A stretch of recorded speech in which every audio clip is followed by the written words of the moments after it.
সূরা কাউসার পড়ে একটি আমল করলে যে কেউ আপনার বাধ্য হবে।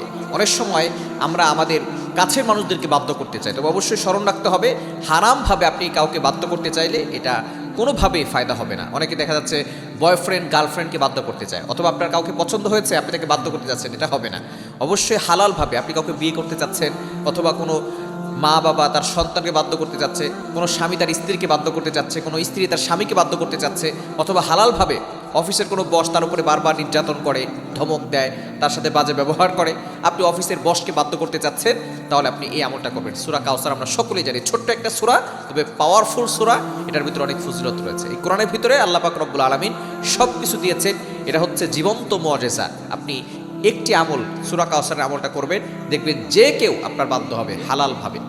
কিভাবে আমলটা করবেন? প্রথমে আপনি 3 বার দুরূদ শরীফ পড়বেন, যেটা আমরা নামাজের ভিতরে পড়ি, এই দুরূদ আপনি 3 বার পড়বেন। এরপর আপনি ইস্তিগফার 3 বার করবেন, আস্তাগফিরুল্লাহ রাব্বি মিন কুল্লি যামবি ওয়া আতুবু ইলাইহি লা হাওলা ওয়ালা কুওয়াতা ইল্লা বিল্লাহিল আলিয়্যিল আযীম। এরপর আপনি বিসমিল্লাহ সহকারে এখানে হাত রেখে, আমরা যে 1 2 3 করি, বৃদ্ধাঙ্গুলটা এখানে রেখে আপনি সূরা কাউসার 21 বার পড়ে আপনি হাতের ভিতরে ফু দিবেন।